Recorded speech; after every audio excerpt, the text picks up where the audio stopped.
where are the low value men?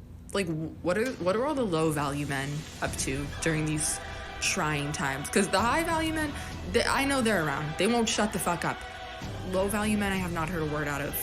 I'm starting to think I'm on their side. I think I want one of those. I want a low value man. They don't make podcasts. I haven't seen one low value man make a podcast. Do they not know how to use microphones?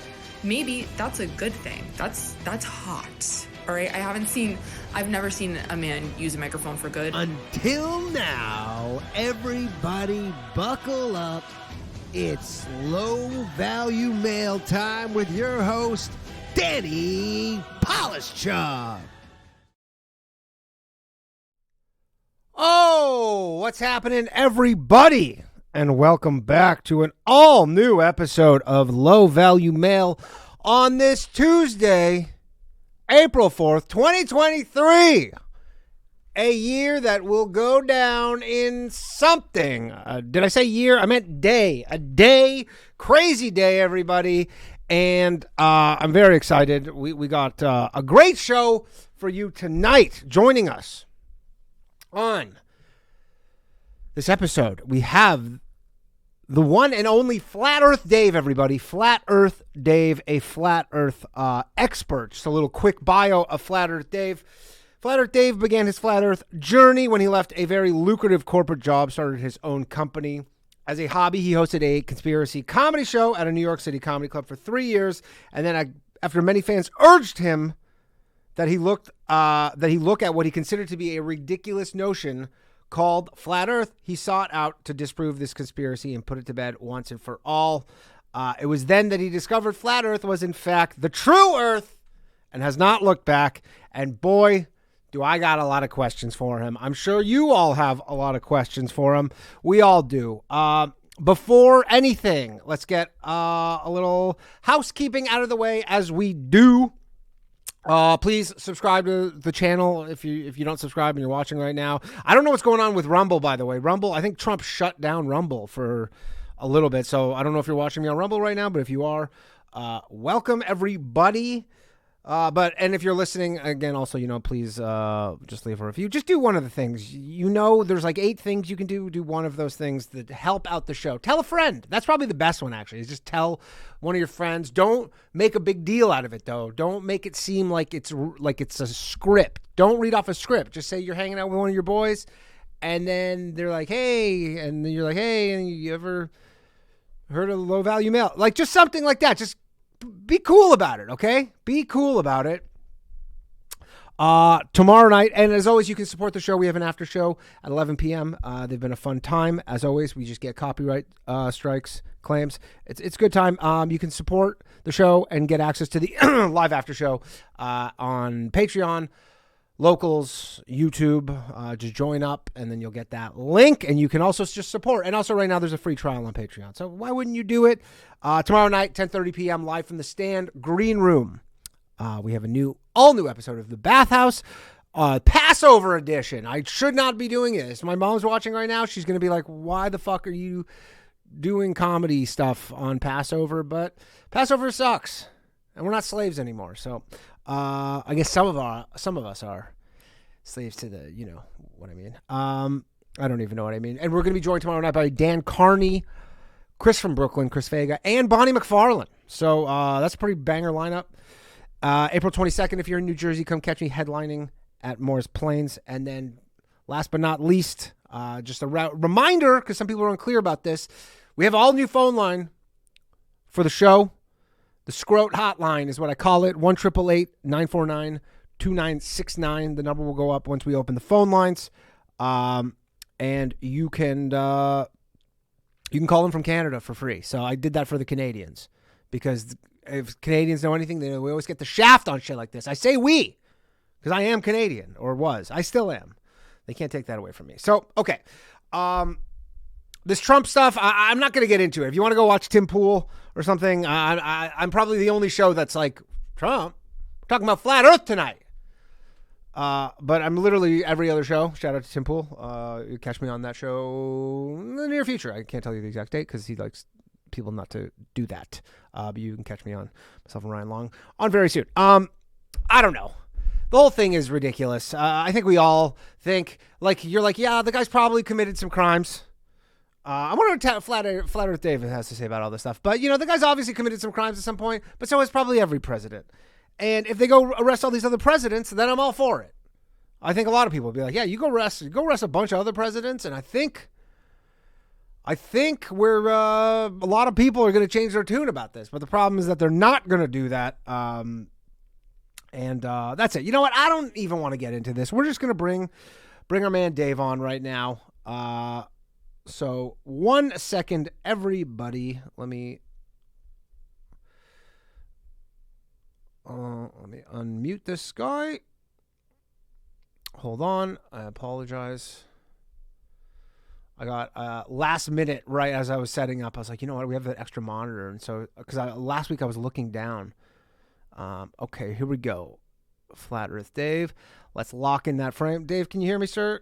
I cannot hear you. I can. Oh, okay. Danny, you can. Oh, you were just sitting in the wings silently. Appreciate you. Give me 1 second. Let me just move myself over. That's what flat earthers do. We lurk in the background and then we just wait. Here we go. And boom. Okay, welcome to the show, Flat Earth Dave. Thank you for joining me. I got, as requested, your prime, because I guess you're going to give a little bit of a presentation. It seems like oh, okay. Well, I feel like that's like a bit of a component. Well, we can talk about basics of flat Earth, but I'm really up for your questions and stuff. But people want to know. People have a false idea of what flat Earth is. So I guess you can consider this my presentation. Fair enough. Fair enough. This is a balloon up at 120,000 feet. Doesn't look like the Earth is spinning 1,000 miles an hour below. It does look curved there, though, in that photo. Well, we get into that. How we see the same distance in all directions, and that creates a flat circle. If I see 100 miles this way, I see 100 that way, 100 that way, 100 that way. Draw a circle, and that's the limit of your vision. It's not on a globe. It's just you're seeing the same distance in all directions. Okay.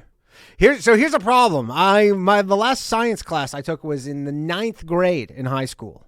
So I don't really have any real capacity to refute anything you say. You just can say stuff and I go, I don't know. But maybe some people. I have some smart people who watch the show, so maybe they'll call in and have better questions than I. So let's just give us the primer, like the just 101, because I honestly don't know a lot about flat Earth. I'm not going to lie. So let's just get the quick and dirty, if you will. This is not flat Earth. This is what Google wants you to think flat Earth is, right? This is not flat Earth. This is what CNN wants you to think flat Earth is, right? They want you to think that a flat earther made a rocket to jump and test the Earth and killed himself, right? That was just a stunt man trying to get a world record for jumping 1,800 feet in a steam-powered rocket. You're talking about the Red Bull guy? No, I'm talking about on your, I think it was your show. Somebody mentioned that a guy, Mike Hughes, killed himself trying to prove the Earth was flat. Not true. Okay. That's what the mainstream media, excuse me. That's what the mainstream media wants you to think. They ran that story, flat earther kills himself trying to, find the curve. It's ridiculous. He's jumped 1,800 feet. Okay. So what is flat Earth if it's not a disk floating in space, right? So this is the way I describe it. We're like a pond, right? What is a pond? A pond is a body of water.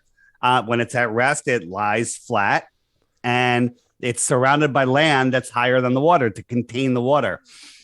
Large bodies of water need a container, all right? Otherwise, they'll flow away. Don't believe me? Lower the edge of a pond and the water will flow away. Sure. So think of our entire world as a giant pond, right? Here's a continent, South Africa. It's kind of hidden. South America. Yeah. United States, right? And this is the shoreline of our pond, right? That's Antarctica. Antarctica is the highest land on Earth. That's weird, right? And it's the land that surrounds us, right? It's the land that surrounds us. So this is a map that was in all schools, libraries, encyclopedias. And this is the map that's used today for navigation, right? It's also the map that's on the UN. It's the UN map. And is that the map that's the flat Earth map as well? Yeah. Okay, so it's the Now, same. Is it perfect? We don't know. But the globe makes no sense. Why don't we know whatsoever. that? With all the technology we have, we don't know. Well, we're not allowed to go beyond 60 degrees south. And 60 that's degrees what- south and of the last- where? Oh, well, 60 degrees south. When you're heading south, you when you're at the equator, it's 0, and Yeah. then you go farther and farther out. And out here, this purple line is about 60 degrees south. You can't even see the Antarctica, but no one's allowed to explore there independently. Now, you can go on a very expensive trip from Santiago to this little island here called Deception Island, Yeah. right next to Rothschild Island. And Wait, did they'll you show name these? No, this is this is. Wait, who what this- named them Deception Island and Rothschild Island? I don't know, man. You know, the people that are running the show. But like, where did you hear that? Like, is this just part of the flat just Earth look it up. society? You know, look it up. That's where you go. I mean, there's- there's 100 different Like, companies. if you go by like they'll a take flat you Earth there. map, but like, wait, are they on a real? No offense, but on like Yeah. a map, like on Google Maps, is there a Deception Island and a Rothschild Island? Yeah, absolutely. Okay, cool. Isn't Okay. that Yeah. pretty amazing, right? It's pretty hilarious that those are the names. Yeah, that's fine. So, you know, all of our senses, everything tells us that we are stationary, that we're not moving. You know, we're supposedly corkscrewing through space, right? So, if you believe in the what do you mean Go ahead. we're not moving? So this is what that your science class would teach you, that the Earth is spinning. Do you know how fast it's rotating at the equator? I do not know that. 1,000 miles an hour. That's almost twice the speed of sound. Okay. Okay. Sure. So when you're sitting still on the equator, you're moving 1,000 miles an hour. Is that a soccer ball? This is a soccer ball, right? Okay. So,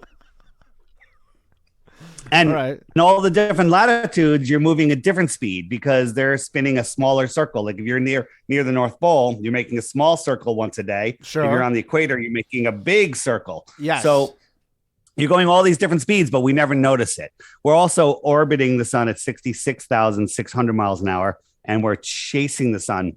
So at wait. around a Okay. So half are a you million miles. An are hour. you saying that we're not the Earth does not spin at all? Yep. And so what happens like if you ever seen like a night exposed like a overexposed photo at night? What is there an So explanation think for about it. Think about it. Look, we're doing all of these motions at once, right? And somehow the stars make a perfect circle. Or are the lights in our sky spinning around a central point that we call Polaris? Right? They're spinning. And so is like a machine of some sort that's like is it like a like is this a Truman Show kind of deal? Well, Truman Show has a lot of truth in it, but just follow along here. This sun so many never questions. returns to where it was before. So every year it's traveling 4.4 billion miles. Yeah. 4.4 billion. You can't even conceive of how far that is. But somehow, if you go out tonight and take a picture of the stars, and then next year, same night, same time, same place, take a picture, every star will be in the exact same position. How is that possible? Unless the stars are spinning around us. Science education. Right. The stars can't are answer that question. Okay. The stars are a perfect clock above us. So just to give you a little context I on think how we need fast to, sorry, can I just ask some questions? Sorry to cut you off because I'm sure you've gone through this ad nauseum. But is there a god in this scenario? Is there a single entity that is running the show? Is there a single person, like maybe like more of a Wizard of Oz scenario? There's a creator, because it's not done by random mutations. It's not done by a Big Bang made up by a Jesuit priest. Okay. A scientist didn't come up with the Big Bang theory. A Jesuit priest did. Okay. And it says that nothing exploded, became everything. That's a cool story. And then the rocks stuck together and created rocky balls. Then the gases Rocky coalesced. balls? Rocky balls, planets. Oh, right? okay. all of the matter, and then all of the gases somehow stuck together to create gigantic gravitational burning furnaces in a space vacuum. None of this is all nonsense, right? Okay. Absolute nonsense. Nature abhors a vacuum, right? But let's just go back to this a second. This is a hypersonic sled track. Watch. It's going to go by at Mach 8.6. Can't even see it. Can't even fathom how fast that is. What was that? Right? Can you fathom twice that speed? No, you can't. Right? But you have to believe that we are orbiting the sun 10 times faster than this, and we're chasing the sun 100 times faster than that. But when we go out in nature, we see stuff like this. Wait, Okay? is your issue that we're not all just getting tossed around everywhere based on the speed of the? Because how do you explain if you're, for example, on a high speed train while you're not getting? Like, isn't that the thing? Most people use the pre-programmed response. What about on an airplane? I can drink a glass of water and I can go to the bathroom. And I say, well, if you want to compare the airplane to the slowest motion of the Earth, the spin, you have to double the speed of the jetliner. You have to remove the outside shell of the jetliner because on a globe Earth we're not in and not enclosed. And then the jetliner also has to nosedive a mile a minute just to follow the curve of the Earth. And is the atmosphere, like, would that be like what a scientist might say would be the corollary to the outside? You can't have an atmosphere is a high pressure system. You can't have high pressure next to a void, a vacuum, no pressure, space, without a physical barrier, right? And and the globalists will say, oh, well, wait, when you say globalists, do you mean globalists the people like that believe globe? in the globe? The people that believe in the globe. The globalists, right? I'm allowed to say that. Right? Yeah. You're going to wind up on the ADL list by accident. So they say that, it just gets thinner and thinner and thinner until there's space. And that's just ridiculous because if that was true, I could have a shoebox filled with air and then suck all the air out of the room and gravity would hold the air into that shoebox. It wouldn't fill the room, but we know that's not how it happens. I mean, if you take that bottle you have right there, suck as much air out of it as you can, put the top on it, turn it upside down. Not only will it pull air up and away, you could stick it in the water and it'll pull water up and away from gravity. Okay. So a vacuum of space would pull all of the air off the Earth. Okay. Right. So gravity is a whole nother thing. We can get into that in a minute, but I want to show you something about it. Yeah. Show me one quick thing, and then I'm going to open the phone lines up because I think people want to talk. Yeah. Okay. No problem. So here's a flight that's going from California to Cleveland, and from California to Cleveland, there's 500 miles of curvature. Right. Yeah. The Earth from California. If California was on the top of the ball, by the time you got to Cleveland, you have to drop down 500 from that level plane. Okay. 500 miles. Do you see 500 miles of curvature here? Or is the airplane flying straight and level over a stationary Earth plane? I mean, that perspective, I don't think you could make a call on that one way or another. 500 miles. You don't understand what 500 miles is. But but what's the distance of the trip? The trip, Cleveland to California. I forget the exact distance, but the curvature, according to them, is 500 miles. Whoops, I lost myself. Oh, I'm coming back. Don't worry, I'm still here. All right, we lost that Flat Earth Dave. Everybody, not a conspiracy. So I'm up at this is 20 miles up. Okay, 20 miles up. I got to go 25 times higher than this. That's how much curvature is missing, right? They say Kansas is the flattest state. Yeah, from one end of Kansas to the other, there's 20 miles of curvature. This is 20 miles down through those clouds to the ground. Okay. And in Kansas, there's this much curvature. Now, I see your brain trying to work this out. You can't. This is absolutely retarded because it's that you can't even fathom it for good reason because it's so stupid. Okay. Right? Sorry, I got a question. So is this a global conspiracy? Like, are there people who know the truth for certain and they're keeping it from, like, the Rothschilds, for example, the globalists? Absolutely. Many of the world leaders know, and they use flat Earth to try to keep many secrets because we're all trained to laugh at flat Earth and not look at it. We're all trained to ridicule it and refuse not to watch anything. And we all believe, oh, what about ships over the horizon? What about seasons? What about day and night? What about sunsets? And all of those are explained. So, seasons prove the earth is flat if we get into it. But I just released a video. There is like some big puppet master out there. That's what I'm saying. Well, we look at the top world leaders. They're puppets of the real puppet master. But I'm saying there is a puppet master. Well, we don't know. It's like a family. What do you think? They might not even live here with us. Check this out. Oh, okay. So is there space? No. There's no space. There's no space. There's no vacuum of space. I think there's water above us. I think we're in a bubble with a firmament. Water is above and water is below. Okay. So like a terrarium. And I also think that there's more land. Where? Okay. And where do we exist? And what are we? So we're not floating in space.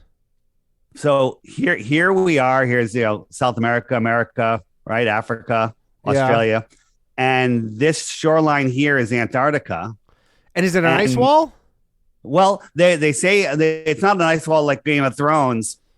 Antarctica is literally way higher than the water, so it's like a cliff when you get there. There are some areas where there's low-lying land to get up, And most of the areas in Antarctica are like a 200-foot high cliff. Okay. All right. I'm going to open the phone lines. All right, open the phone lines. People have questions for you. We're going to answer them. And all right, phone lines are open, everybody. 1-888-949-2969. Extension 1. I'm sorry, you have to press the extension. Those are the rules. While you're waiting for a call, real quick. Yes, this is my app. It's called the Flat Earth Sun Moon.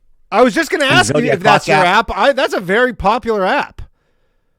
It certainly is. But here's my challenge. If you think if you think Flat Earth is stupid, watch the daily video every day for 2 weeks.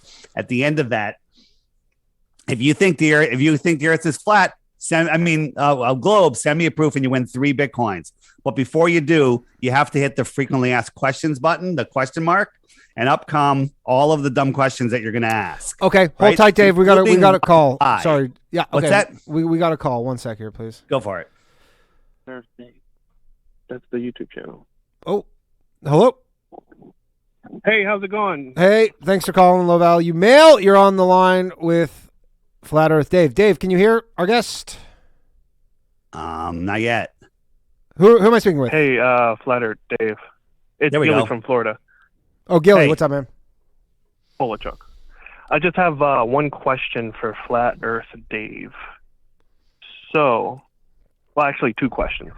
But the first question is, so is the flat Earth spinning or is it stationary? Completely stationary. So the moon and the sun moves around. Right. If you look right here, if you can see, the sun and the moon circle around. The sun goes around once a day. Wherever the sun is, it's noon. Right. And if I speed it up, the sun will lap the moon once every 28 days. Okay. Is that clear? And so the sun keeps track of the hours and the days. The moon keeps track of the weeks and the months. And if I turn on the moons? Moons. There used to be 13 moons of 28 days. Oh. Okay. And then there was 1 day of creation. And then if I turn the stars on, if I can find them, the stars are going slightly faster than the sun. So they lap the sun every 365 days. So the sun will slowly drift backwards into each zodiac for about a month at a time. And the sky is a perfect clock. The stars keep track of the seasons and the years. And are they like light bulbs? Is that what you think the stars are? I think stars are souls, if you ask me, but we don't know what they are. They're here. They're close. They're part of this living system. And I think that, we're all part of this living system, and it's beyond what the human mind can fathom. Okay. So if the sun and the moon are moving, why isn't the flat Earth moving? Because we're not a light in the sky. We don't believe that the sun and the moon are what NASA tells us. The moon, if you look, is the same size as the sun, but they tell us that the sun is 400 times bigger and 400 times farther. Or maybe they're just the same size. Okay, and they're here and they're local. Sometimes the sun is big. I mean, sometimes the moon is bigger than the sun. How do Well, you that's not explain true that? because Closer? it varies a little bit depending on its orbit on where it is, because it migrates in between these two tropics. So sometimes it's closer to you, so it's a little bit bigger. But when you see a giant moon on the horizon, this is going to sound weird and gay, but turn around, spread your legs, and look at the moon upside down through your legs, and it'll be tiny. Your your mind plays a trick on you when you're watching the moon. How did you find that one out? You know what? Someone told me, and I said, that sounds gay and fake, and I did it, and it worked. Okay. Gilly, does that help you? Another question for you. Yeah, go ahead. Go. Just a quick one. Hypothetically, if Flat Earth Dave got on a spaceship and they put him on the spaceship and put you on a spaceship and you flew around and you saw that the Earth was round, how would you feel? If Gilbert was put in a cartoon with Bugs Bunny and Roadrunner tried to kill you, would you believe that Roadrunner was real? Because that's how ridiculous the question you're asking me is. There is no spaceship that goes into space. Nobody goes into space. What about like the space station? What is that? Like space station is, we can get into the International Space Station. They're, if I show you them faking gravity once, anti-gravity or no gravity with wires. Wait, do you believe in gravity speeds, or no? No. So what is gravity? That's you want to talk about the space station or gravity? Where you want to go? Let's go gravity, and then we could talk about like you jumping in a spaceship and flying around the Earth. Right. Well, I don't believe in spaceships, so it's a rhetorical question. Okay. So we're told that flat earthers think that down is down for everybody. In planes? Yeah. Let me answer your question about gravity, and then we'll go through that. So down is down for everybody. That's crazy, right? But that globers want you to believe down is. Everyone please say globalists to each other. Please refer to globalists. Globalists. Yeah. But they want you to think this is normal. So here's the thing. Excuse me.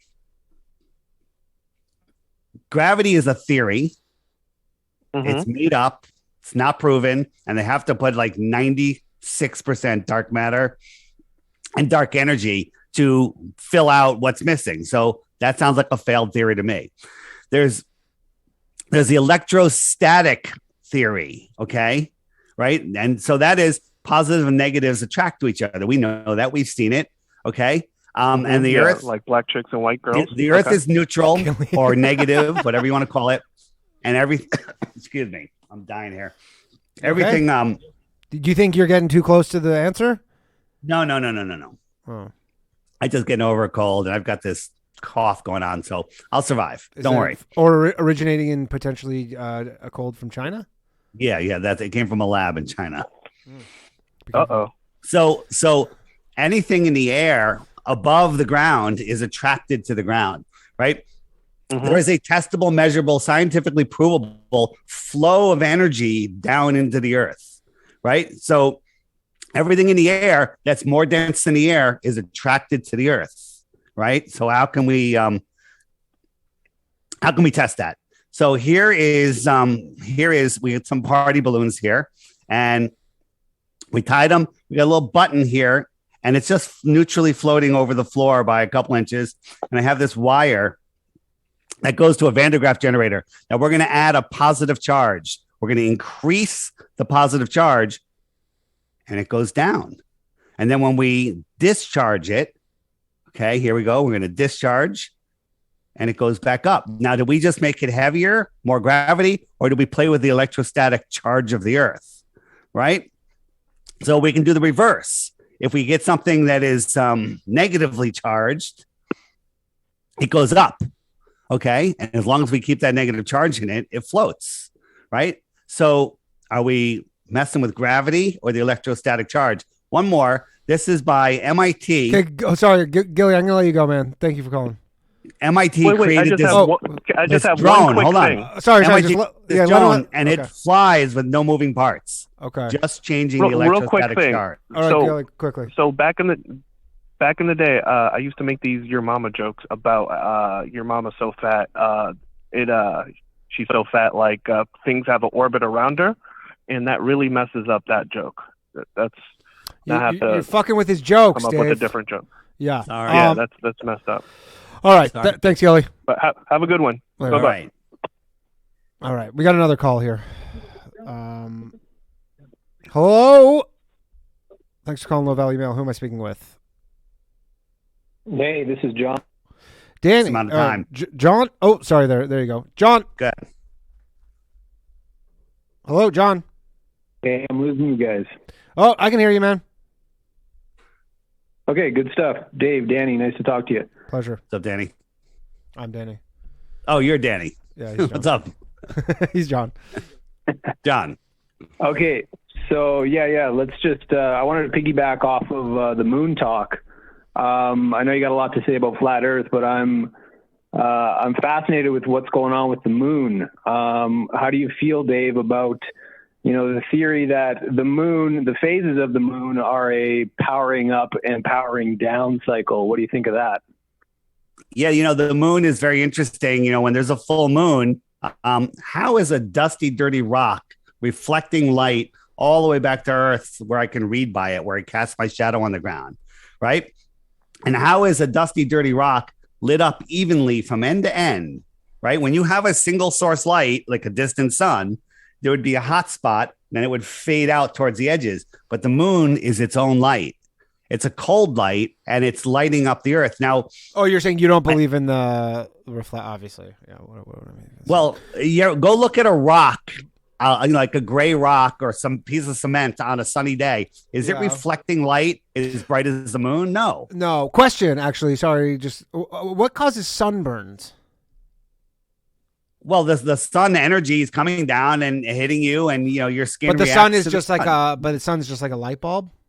Well, the sun is close. So I'm glad you asked about that. So we're told that, we have our winter because we're tilted away from the sun. So the sun's spread out over us. That makes no sense, though, because in June, where are you, Danny?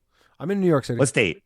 All right. I'm in Connecticut. Oh, okay, cool. So in June, if you go to the beach, you go down to Jones Beach, right? And you watch the sunrise. As soon as the sun is visible, you can feel the heat on your face. Now, that's at the most severe tilt. It's right on the horizon. It couldn't be tilted any farther, right? But you can feel the heat on your face and get a sunburn, okay? And it's warm. Well, in the heliocentric globe model, it's 3.5 million miles farther away.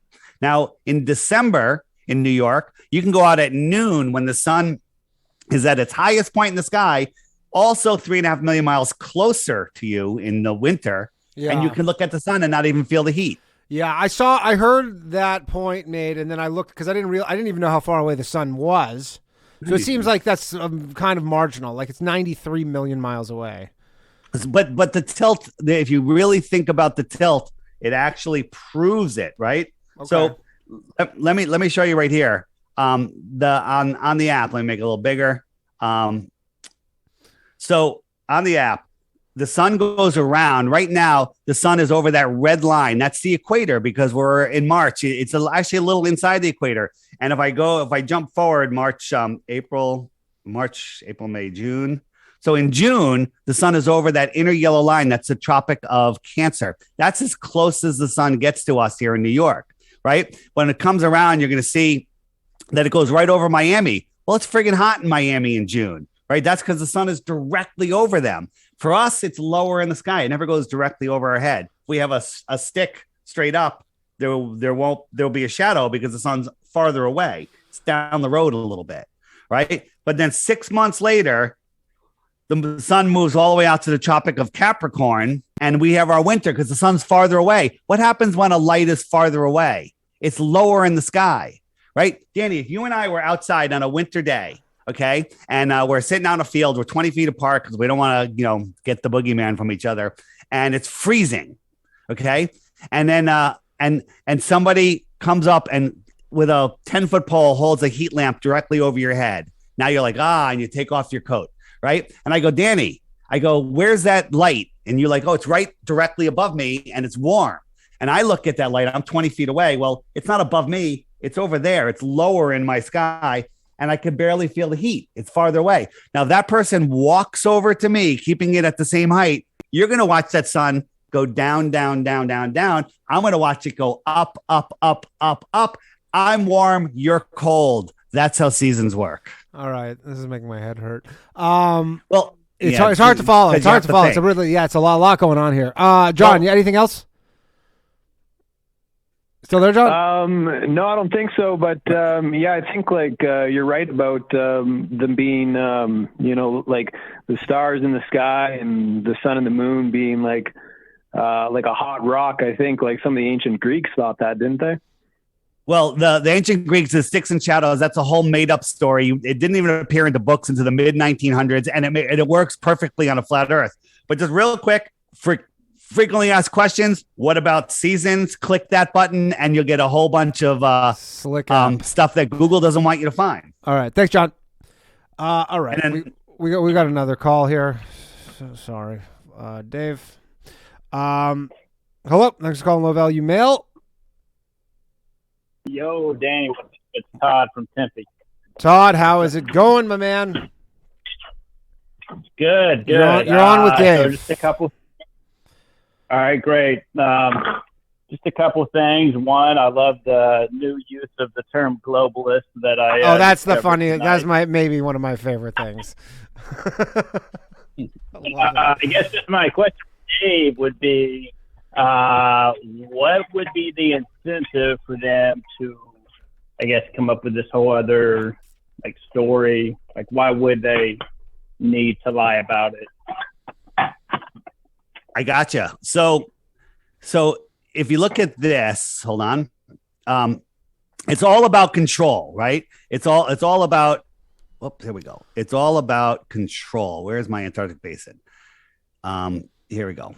So say this is the world here, right? This is our pond. I showed you this. And then out here in the outer space, we don't know what's out there. More land, more ponds. I don't know. Okay. But let's say there's more lands out there. You just cut this out, right? You cut it out and then you wrap it on a sphere just like this, right? And when you wrap it on a sphere, what does that do? It takes the idea that there's more land out there off the table. You can't even fathom it because you now think you live here on this globe, right? You think Antarctica is a continent at the bottom when Antarctica is bigger than the rest of the oceans and continents combined. Okay. So just one reason would be that they're hiding more land, right? They're hiding more land. Let me show you something. This will blow your mind. It's going to take a minute and a half to go through, but it's worth it. This is a map that was found like 10 centuries old. It was published in 1910 in Hawaii, and it shows all these other continents out here. All right, that's cool. So we go and we looked at some shipping tracking sites. We see all these ships, but we saw some ships that were a couple 100 miles inside the shoreline of Antarctica. Wait a minute, how does a ship go in there? We click on the ship. Normally you get tons of information. We got no information other than the size of the ship, which is gigantic, 580 meters long, and where it was registered. And it was registered on the island of Kiribati, on the nation of Kiribati. Where's Kiribati? In the middle of nowhere. I got a pin on it because you can't even see it. It's a friggin' sandbar where 95% of it's just sand, no people. Yeah. And it's got this giant ship going outwards, right? So what is going on out there, right? So if we go, if we look at the time zones, these are the time zones of the Earth, but they don't never really show you what's going on over here with this zigzag line, right? What's going on? Let me change that. What is this little line? Why don't they show us what that is, right? But if we look at it and we say, where's Kiribati? This is a time zone. Why does it do this? And why is Kiribati in the most suspicious place of it all? Okay. It's like, what is going on here? They don't want us to know what's going on out there. But this is what I suspect. I suspect that there's a trade route from Kiribati out to these outer lands where there's other civilizations, extraterrestrials, more land, extra territory, extraterrestrials. Okay. And so if there was a shipping route out here, how would you know? Because you never even heard of Kiribati until this conversation. All right. And China just gave them $10 billion. Why is China giving a fucking sandbar $10 billion? Okay. And why are they saying that the Kiribati is a very important trade route for us? Why do we have to stop at a sandbar that has no resources as a trade route? So you're saying that that ship is going into like the outside of the other lands outside of our world, right? Now, do you think that's like the kind of thing where the ultra rich are like who are like the ultra rich who are like in on it, get to go travel? This is like a tourist. Before we go any farther, we could speculate all day long, sure. But if you want to prove the shape of the Earth, we can talk about the nature of water, the science of water. We can see too far. Everything. We don't need to look up at the lights in the sky or speculate what's out there. But I love speculating what's out there. And I'll just show you one more map that'll blow your mind. Okay. What if we lived here, right? What if we lived here? This is our pond, right? Mm-hmm. And there's more land outside of this ring. It's Antarctica. More land, and then other ponds. Maybe this pond is called Mars, and this one's called Jupiter. This one's called Lemuria, and this one's called Saturn, whatever, right? Yeah. And there are other worlds across the plane, okay? This is scientifically possible versus outer space, right? If people are like, well, that's crazy, but I believe in aliens from other planets. Well, if an alien was lucky enough to live on a planet orbiting the closest star to our solar system, that's 25 trillion miles away. 25 trillion miles, Danny. Do you know how far that is? You can't even fathom it. A trillion seconds is 31,000 years. So if we got in a ship and we were traveling at a mile per second for 31,000 years, we are only 1/25th of the way there. Okay, right. That's retarded. Let's say we got a turbo booster and we can go 100,000 miles an hour. Wow, now we just cut our trip down to 28,000 years. Right. So globalists, space fans will say, well, they fold space and they go through portals because to believe in space and believe in extraterrestrials and space travel, you have to believe in utter total nonsense on top of nonsense. Right. But here, these are just thousands of miles away. Doable in a free energy device and a blimp, if you will, that used to rule the world. There used to be blimps everywhere. Oh, Todd, did this help at all? Do you have any other questions? It's crystal clear now, man. Appreciate it. Thanks a lot for Todd, everybody. Sorry to cut him off. All right, we're gonna take another call. They're coming in. They're coming in hot. Hold on. Sorry. Here we go. 1 second, please. Hello. Yes, sir. Yes, sir. Hey, what is up? Oh, here we go. You are on the air. Yeah. What's that? We got who are we speaking with here? Hey, this is Aaron from Florida. Aaron from Florida. You are on with Flat Earth Dave. Ask Aaron, look at all these flat earthers in Florida. Look at them all. Who would have thunk it? Crazy. It's the flattest state, isn't it? Something like that. So my question is, when the difference between the northern and the southern hemisphere, how when you flush the toilet, it goes right in the north, it goes left in the south. How does that work? It doesn't do that at all. It's a myth. It never happens. I've been to Australia though, and it has. Also, how do you explain? I have toilets in my house that flush in different directions. It's all how the water goes in the bowl. But if you want to see a bunch of videos on it, if you hit the frequently asked questions and then you go to Coriolis, Coriolis right there, the Coriolis button right there. And it'll show you a whole bunch of stuff that Google doesn't want you to see. It'll show you the shucksters at the equator and that how they pour the water in on the left side of the drain and on the right side of the drain when they move to the other side of the equator. But like I've been to Australia. It's all nonsense. There was no hucksters when I was taking a shit at the hotel. Like it was just right, exactly. It all depends on how the water goes into the basin. It has nothing to do with the spin of the earth. But everywhere I went in Australia was like that, and nowhere that I've ever been in America has been like that. Well, it has nothing to do with the spin of the earth, and it's provable. Lots of videos there. Well, what does it have to do with about it? But what is it? Good question. What does it have to do with? And surely you'd have to have. It has to do with the way the water goes into the basin. If you pour the water in on the right side, even in a sink, it doesn't have to be a toilet. Even in a sink, you just straight water. It's not coming at an angle. Not true. Go check your sink out. Pour some water in on the right side of the drain, and then watch it. It'll go counterclockwise. pour it in on the left side of the drain. I've and been it'll drain using sinks my clockwise. whole life. Yeah.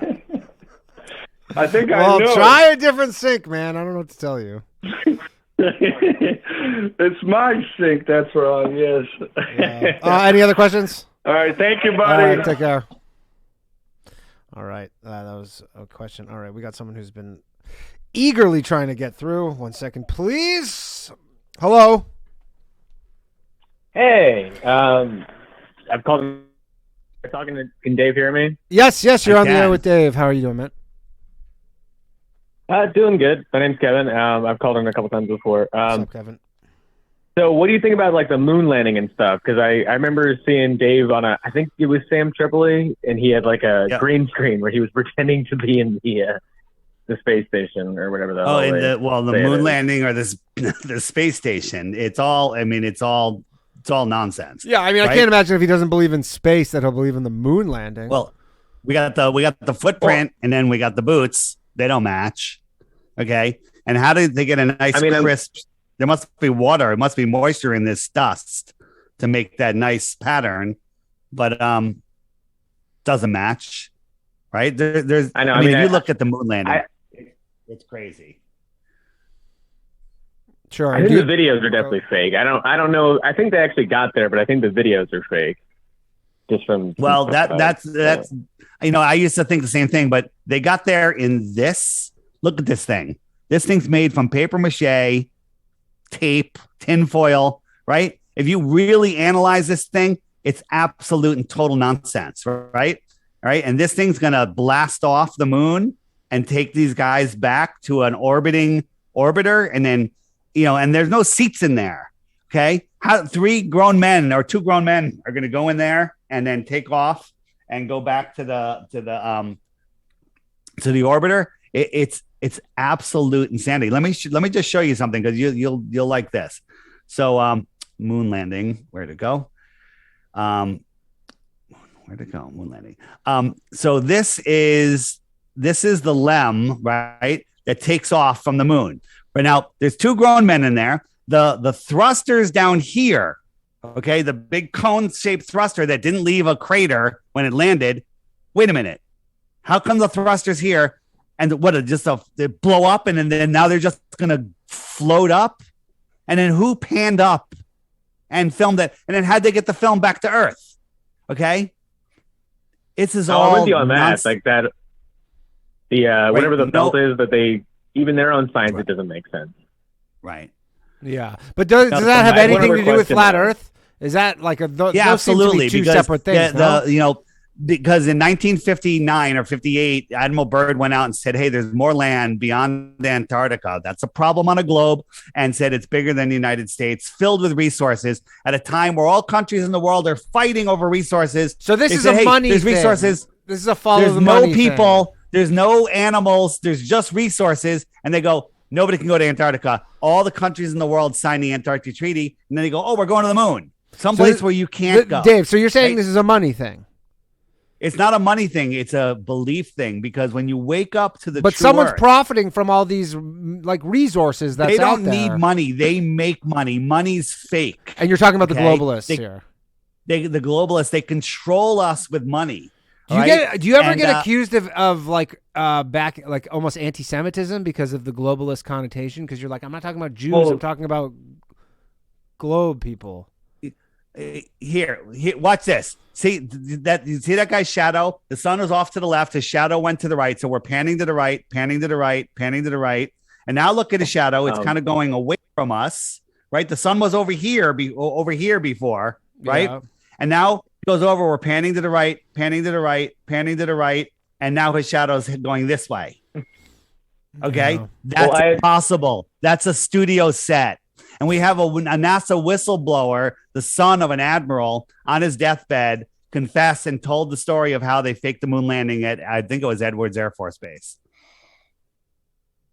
I just had one other question for you. Like, 'cause you're talking about the globalists and all this different stuff. Like, do you think that some of this, like, from what I've heard, they will take like a truth and then they throw in some crazy stuff? So, I mean, like, there's a lot of like monuments and different like demonic weird crap that the globalists use, but it all seems to line up with the actual globe. So isn't it possible that flat Earth is like a thing that they use to get people off the track? Because I mean, if they're worshiping all these different statues and different things in different places all across the world, that all lines up with the globe. Wouldn't the best idea to confuse people be to convince them that the Earth is flat? I don't quite understand your reasoning there, but the truth is that flat Earth is not a new thing. Flat Earth, all ancient civilizations, all the way up to into the mid 1900s, were flat. Right? I mean, mid 1900s, they were still have teaching flat Earth here in schools. They taught flat Earth in America. In America, I interviewed a woman called Ruth, 102 years old. Here she is, and in February 2020. And she had such a great memory. I was interviewing her about the World's Fairs, which is a whole nother rabbit hole. And I said, what did they teach you What's up with the World Fairs? Oh, the World Fairs. That dude, if you want to learn about the world, what's really going on in this world.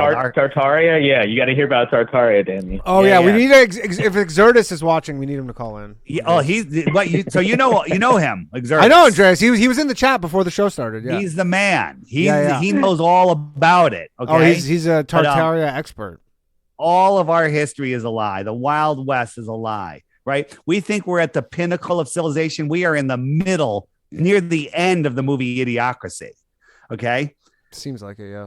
All right, Kevin, I'm going to let you go, man. Thanks for calling. I love this you, man. This is the Antikythera device that shows you, that is found underwater. It's a couple thousand years old, and it shows you the movement of the planets. All right, Dave. Sorry to cut you off, Dave. We got another caller. Apologies. Oh, he's chatting. I don't know a way to round this, but hello, you're on the air with Flat Earth Dave. Who am I speaking with? Hello. Hi. You're on the air with who? What's it? Sorry. Hello. Sorry. Hello, yeah, it's John. Hey, how's it going? You're on the air with Flat Earth Dave. Good. Hey, Dave, long fan here and follower. I have a question on thanks. the 28 days. I have a question on the 28 days and 13 months. Do you know when the globalists, as you call them, change that? Well, I don't know the exact dates. There's other people that have looked into that farther, but 28 days times 13 is 264, and then there's one extra day. I forget what they call that, day of creation. But December, Dec is 10, Oct is 8th, October, right, is not 10. December, then January. So New Year's, Happy New Year's, everybody, was April 1st. April Fool's Day, right? And now if you're a Bible believer, one of the things the Bible says is that they will that you're supposed to celebrate the Creator's holidays, and they've made it so we can't even tell when they are. Now, how does it work with the trying to think how I was going to word that.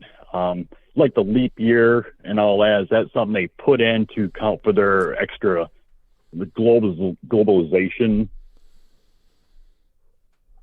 Because they've hijacked our calendar. 31 days. We're very tied to the cycle of the sun, the cycle of the days, and twice a year they fuck us up by changing the time by an hour, right? And when they do it because the farmers need more time, like, that's retarded. That's like having a blanket and cutting a foot off the bottom and sewing it to the top because your feet are cold, okay, or your neck is cold, okay. It's just to throw us off, because the one thing they don't want is us connecting back to nature, connecting back to source, figuring out where we are, that we are part of this living system, figuring out that nobody has control over us, figuring out that there's more, right? Not less. We're not running out of water. We're not running out of food. We're not running out of land, right? Every family in the world could have an acre in Australia, and half of Australia would be empty. Okay. So it's insane, all of the nonsense they're doing, but it's all about fear, right? The news steers your mind north, east, west, south. News steering your mind, and they worry you with the headlines in your forehead. Okay, worry lines, right? Okay, John, I gotta let you go, man. Thanks for calling. All right, thanks, sir. All right, we're gonna get Exertus We're gonna get him. We're gonna get him on the line here. Oh, fantastic. Okay, hold on a second. I gotta call him. We're gonna lose you there for a second though, but we'll get you back. We are calling Andreas Exertus. Everybody, go vote in the poll. I just put up a poll. Hey, Exertus, how you doing, buddy? beautiful. 1 second. How's I'm it gonna. going? I'm patching you into Flat Earth, Dave. 1 moment, please. And there we go. You are on. We got Andreas, Flat Earth Dave. Dave. Mutual friend of ours. Dave. Andrea, it's good to talk to you, man. How's it going? I feel like, Hal from 2001 right now. How's it going, Dave? How are you? Now, Andreas. I'm good, Andreas. Andreas, you used to work at NASA, correct? It's true. It's true. That's probably the only thing true about NASA. Okay. And do you believe the Earth is flat or no? So, I mean, she's kind of pear-shaped is what Neil likes to say. No, I'm kidding. Come on. I mean, when you look at the Earth and all of the pictures that you've ever seen of the Earth and everywhere you've ever been, the more you travel, aren't you more and more convinced that everything you've ever been told is a lie? Like, how far are you willing to go with this? That's what Flat Earth is asking you. And I think it's important, at least, that you question everything. And at the very least, you're going to find that all of the satellite pictures you see are doctored, and you're going to follow the money back. And it's true. There are these trade routes that exist, at least to islands that are not marked on Google Maps. And parts of them are named like Rothschild Island, Deception Island. All that's true. The more you get towards the ice wall, I mean, these are the pictures we're seeing, right? It looks like an ice wall. That's pretty crazy. So it's a hard thing to deny that the glob heads are lying, right? At very least. We call them globalists on this show. Yeah, the globalists. I like that. It's the first time. I think we're bringing it back. We're taking it back for the people. We're taking I did have some globalists questions. back. Yes. Absolutely. A couple thoughts. So we're talking about stars and all that, but geostationary satellite objects. So this idea that the constellations and everything, that they're moving around, and they change supposedly. I wonder, how much of that, we talked a bit about luminaries, but how much of that do you think is mechanical, like the moon and the sun, that there's these geostationary objects? And are they ancient, or how long ago do you think, who installed these? I don't even know if they're technology. They could be sentient. They could be part of this living system. I think that there's some man-made stuff up there. Maybe not coming from our pond, maybe coming from an advanced world outside of us. But the idea of a geostationary satellite, let me ask you a question. When you drop something, it picks up speed until it's going so fast that the airspeed will stop it. It reaches its maximum speed, like a skydiver. I think the maximum speed is 150 miles an hour or somewhere around there, give or take. Okay. And so, but if there was no air, you would speed up faster and faster. Well, a satellite isn't in no gravity. It's just falling at the same rate as the curvature. So every time it falls a mile, the curvature drops a mile because it's moving across the Earth. And theoretically, it's just falling around the Earth, right? And ends up back to where it started from. That's retarded, by the way. But if it was falling, it would speed up. It would constantly speed up faster and faster and faster and faster because there's no air resistance, but it doesn't. It's just magical. Okay. It's just magical. So this is on the app. This is a live satellite tracker. Okay. Right. Look at this. We're supposedly tracking all of these satellites, right? These are satellites that we're tracking. We can't even keep track of anything here on Earth. You know that they found, people are like, more land. What are you talking about? They just discovered 7,000 new islands near Japan. Right. Right. And so that's the other question. Oh man, there's new islands made all the time. The Chinese are making islands. Volcanoes make islands. Gotcha. No, islands naturally occur. Yeah, naturally. I think 90%.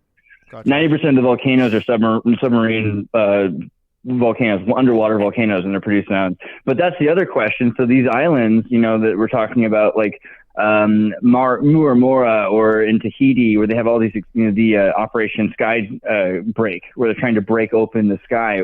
Is there some point that you think that they've been trying to break open the firmament, or trying to actually get through to whatever's the other side of the firmament to break open the waters? I think they've been trying. They've been hitting it with bombs back in the 50s. Project Fishbowl. Was it Fishbowl? Right. Project Dominic, right? The fishbowl of the Lord. You know, it's insane. And then of course Hillary Clinton, when she lost the election, she talked about breaking through that hard, fast glass ceiling. And they're putting some cracks in it, and they hope they'll get there. Now, a lot of people go, she was talking about women, reaching the top. Sure, that's the cover story. They're always not according to her emails. Us. Yeah. By the way, no, on my her YouTube emails channel, are pretty specific, where she's looking into like the fetish of ancient Samaria, right? Like she goes pretty clear what she's talking about. Yeah. On my YouTube channel, her email saying she needs to sacrifice chicken. I just uploaded a video with Hillary Clinton and a whole bunch of other world leaders talking about flat Earth. Dave, I have a question. What kind of updates happen in the world of flat Earth science, if you could even call it that? Like, you say you're making new videos. Are they coming out with new stuff, or are there just new theories? Like, what's new in the world of flat Earth? Not that there is new theories. It's that, first, because NASA has a budget of whatever. They're doing tests and scientists doing tests. Whatever, $71 million every single day. NASA's doing CGI, and you've got millions of YouTubers that are all around the world that can take photos and videos of the same thing in real life. Right. And so that's different. Yeah. Yeah. So we just catch them with more and more, errors. Here's Kamala talking with space station, and when we go in, this guy is playing with this wire, dazzling you. Oh, look, the floating wire. It's all CGI. The wire literally goes right through his hand, right through his wrist. See that? Okay. Wow. And it's all just to dazzle your mind, right? So what is that? That's what, a hologram? It's just CGI. It's called augmented reality. Yeah. Right? I have a virtual reality doodad. And sometimes they're playing soccer, right? And watch this guy's head. It goes out of the screen, and literally half his head disappears. Yeah, right? I have on the Oculus, you can take a tour of the space station. It's pretty cool, but it gives me bad motion sickness. Right. I got one last question, which is, as they're starting to show people fake space, they're starting to say aliens are starting to make contact, and you see these balloons, so they're starting to make it pretty clear that these balloons are the satellites and what's really going on. Do you think that is there going to be a big contact with this? You're talking about luminaries. Do you think we're about to see something that's beyond extraterrestrial, something more interdimensional, or do you think that we're going to make contact with Lemurian, something from other lands? What do you think is more likely? I think that's happening now. I think that there's contact every day going on here, but when will it become public? When will people from the outer lands expose themselves?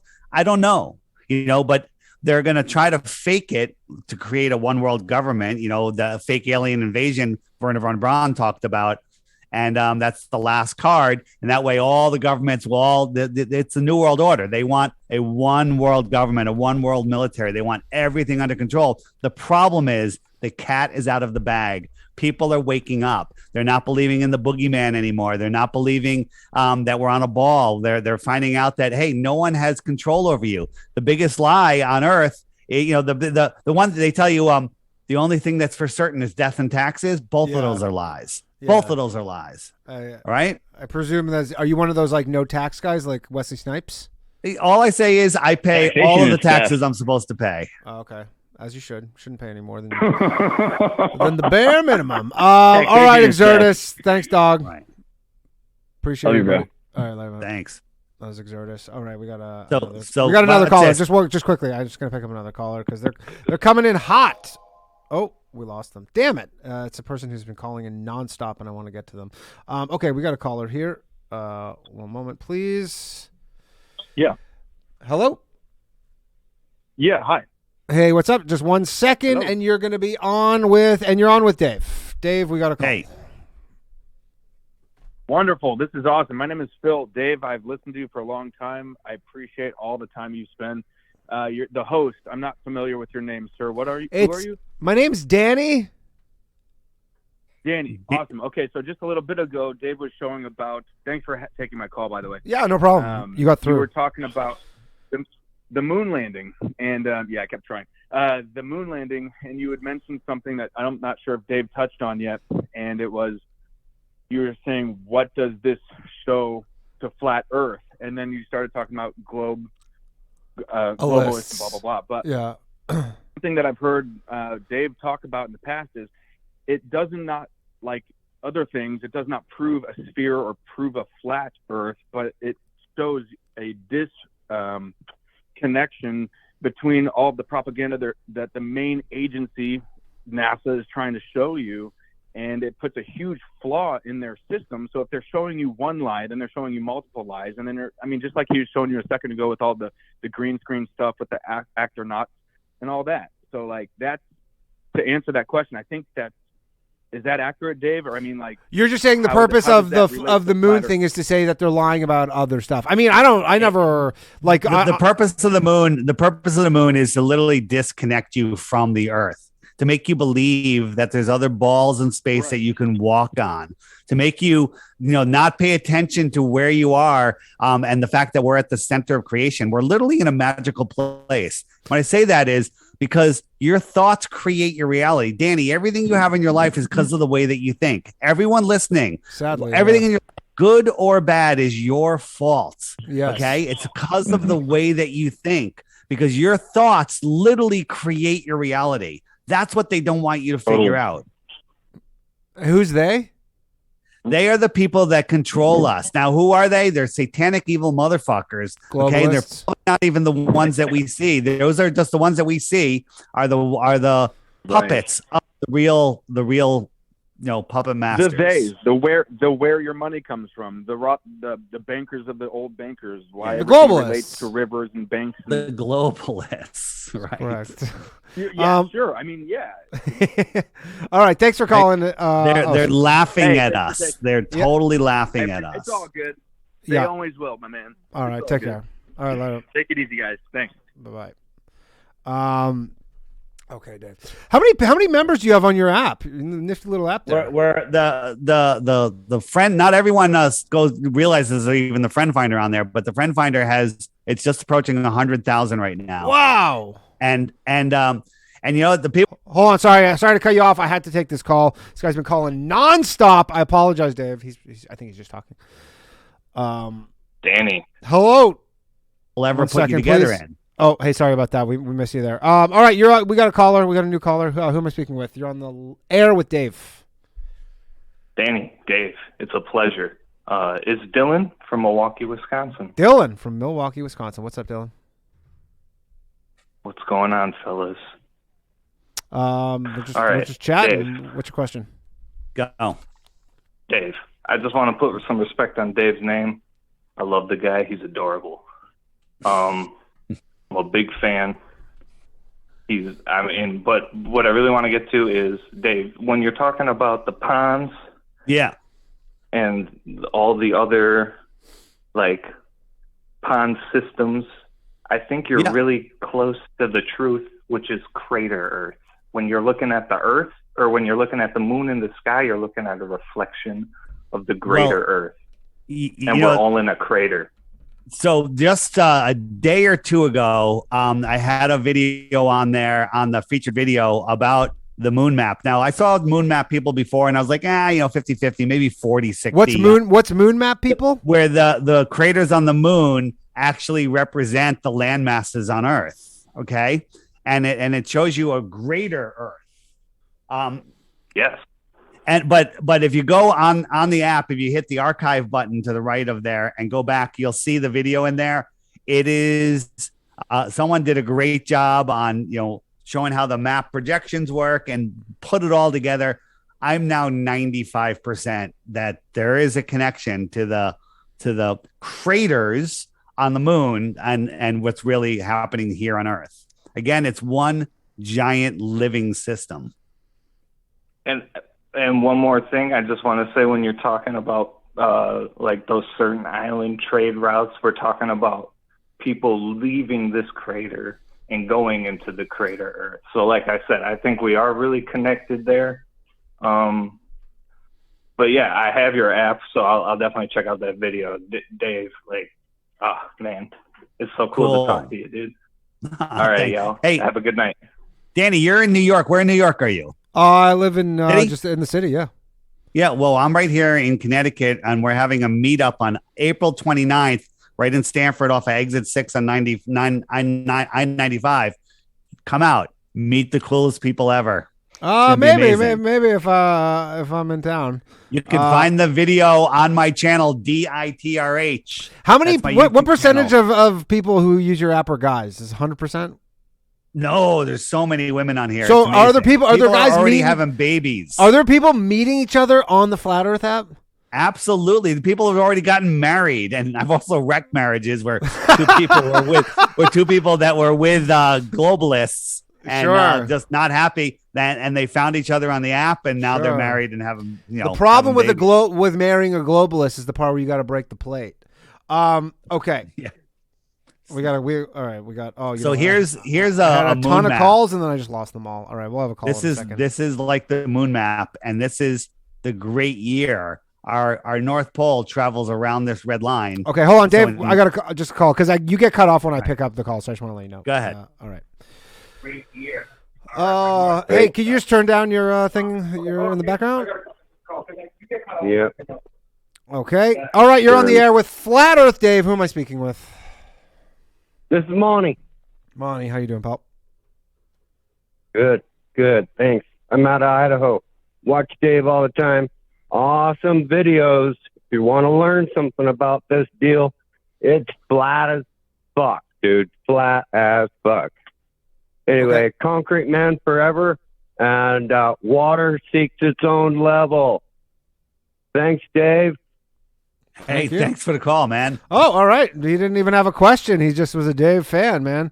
I didn't realize the popularity of this app.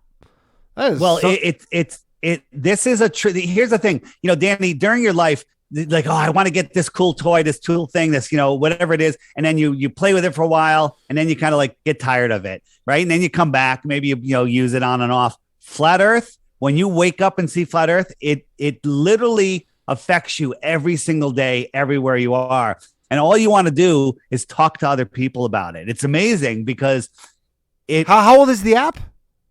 The app is maybe 4 years old now. I have a question. Did you were you your previous, do you have a tech background? You seem very proficient with technology, like from your emails and stuff and everything. Let me tell you something. Absolutely not. I'm faking it until you make it. Okay. And when looking at this app now, when I decided to do it, I'm like, oh, this is going to be easy because I had made another app earlier that got thrown out of the App Store. Yeah. And I was like, I'm just going to make this app.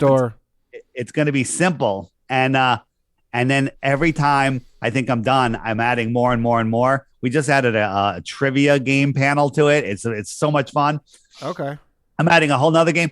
But I just said to myself the other day, if I wanted to make the app now and I knew everything that I know about what I've done, would I do it? And the answer is no, I wouldn't, because it would seem too hard. Yeah. Because I've done so much with this. I haven't slept in 4 years. You look like you haven't slept in 4 years. Me too, though. All right, we got a caller here. 1 second. Connecting. This Zoom's pretty impressive. Hello, you're on the air with Flat Earth Dave. Who am I speaking with? Hey, you're speaking with Will. I'm on the other side of the lake from the other caller who's from Milwaukee. In fact, speaking of which, I'll try to wave hello across the lake, but on certain nights you can see Milwaukee from the other side of the lake. Now, I do want to say that, Danny. Yes, sir. Are you familiar with Plato's allegory of the cave? I am, yes. Okay. If you realize that is what we're living in, that the ongoing allegory, cave allegory, and you just say, okay, let me step outside of it. Let me realize that is what it is. Then you can start to say, whoa, wow. And more and more and more it starts to be revealed. And you do know that the best way to control someone is to keep information from that person so they can walk around blind, right? Yeah. Okay, that's what our so-called trusted government is doing to us. Now, what if we don't know nothing about history and history is fake and we believe everything that we were told, and there's a oncoming catastrophe that affects everywhere inside this basin, this crater? Wouldn't that be quite messed up? What do you mean, Danny? I don't know. I don't know what your question. What do you mean? What would be messed up? That an impeding catastrophe may be coming, but since we don't know anywhere outside of what we know, we're like up for the slaughter. But what's the What's the catastrophe? Is there a catastrophe coming? I'm just saying hypothetically. So you're saying hypothetically, if there was a catastrophe coming, right? We want to know that the Earth was flat instead of round. I don't see how that would help. No. It would make sense if you know where you live and you know the history, the true history of everything. Then we are able to see and predict oncoming major events, catastrophes, what have you. But if the crime this is the ultimate crime. The ultimate crime against humanity is keeping us from true knowledge and history of where we live and what is outside of this little basin, whatever, and what are the impending dangers. Yeah. It's like someone building a town next to a avalanche prone slope, and you say, hey, you do know that is an avalanche prone you're in the avalanche zone. Yeah, it's just like that. It's just so I'm going to get off the phone. Yeah. No, you probably have another caller, but just realize that if you world is stage and on the screen is it's an allegory cave concept. Right. So, Danny, what he's saying? Thank you, caller. What he's saying is that they're controlling us. They put us in a prison, and we don't see the prison. The ball is the prison. It's like the Truman Show. It's literally the Truman Show. It's a matrix for your mind. Yeah. Okay. It's the Truman Show. And they're not letting us go to where there's more. Do flat earthers love the Truman Show? Like. It's a very interesting show. I don't believe that we're in it's not like I don't know if there's a dome that connects down like that. Yeah. I know that we're not allowed to go. I think that it's more of an energetic thing. Like we can't traverse to other ponds until we reach a higher vibration, if you will. Okay. All right. We got another caller. One sec. This person has been trying to get through for quite some time now. Hello. Are you there? Hello. Hey. Hi. 1 second, please, while we connect you. And you are connected with Flat Earth Dave. Who am I speaking with?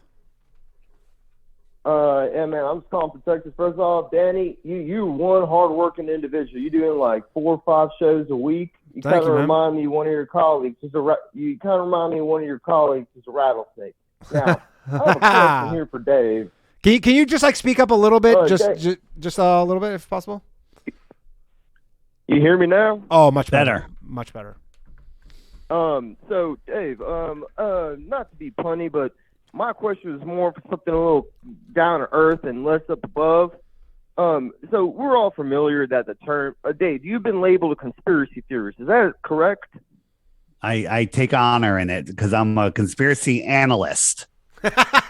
Yes. That's much better. Yeah. And my thing with conspiracies is like, sometimes like you can't be labeling everything a conspiracy when it's simply mere observations. But my thing is, so we're all familiar that conspiracy theories came after the assassination of JFK, and it was like a whole term propagated by the government. Sure. And then after that, it was like MK Ultra and the thing. My question for you is, can you prove to me and the audience and everyone here listening that you are either not a federal agent, not a plant, or have not been unknowingly been given some sort of psychedelic treatment by an unknowing undercover federal agent.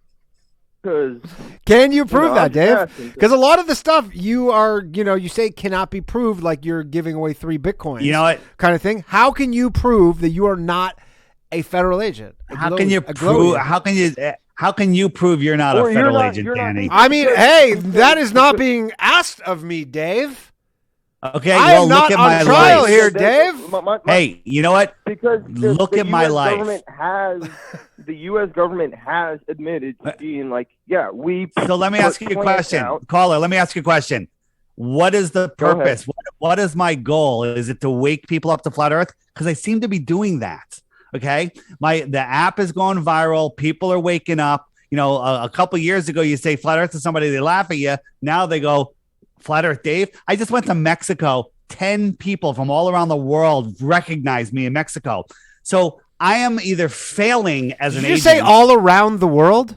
All around, across the plane. Yes. Around. You can go around the world. You can go around your block. Doesn't make it a sphere. The ice folks. You got to change your wording. Yeah, you're right. Yeah. I mean, I get it. And, me personally, like, I'm a geologist, but I'm trying this new thing out called being open-minded. I mean, this whole world's like a ball of confusion, like that song by the Temptations. Sorry if that title, makes you feel some sort of way. But, it's just, and then my other question is, how would, with when I was taught with my education in higher education as a geologist, about are you a geologist there? You're a geologist, caller? Not in practicing right now. I'm between some jobs because I'm a loser. But you are you have like a degree in geology? Yes, I do. Okay. Yes. Okay. So I take it you are not a flat earther? Technically speaking, the Earth is not a perfect sphere. It's an oblong spheroid because. But you know what we mean. Where's the curvature? Huh? Where's the curvature? If it's an oblate spheroid, as Neil deGrasse Tyson, the failed actor, tells you, where is the curvature? Okay. Well, I mean, I don't take much credence anymore from Neil deGrasse. I mean, I don't care about the. Here, let me show you something. Let me show you something. So go ahead. On a ball, you have a physical horizon. So right now my mouth is behind that horizon and you can't see it because there's a physical horizon. So zooming in isn't going to help. It's hidden behind there. So there we can calculate using their math how far things should be over the horizon. Now, here's a shot from Malousia, France, and out here is Canigou Mountain. It's 175 miles away. Well, at 175 miles from this viewing altitude, the top of Mount Canigou should be at over a half a mile below the curve, right?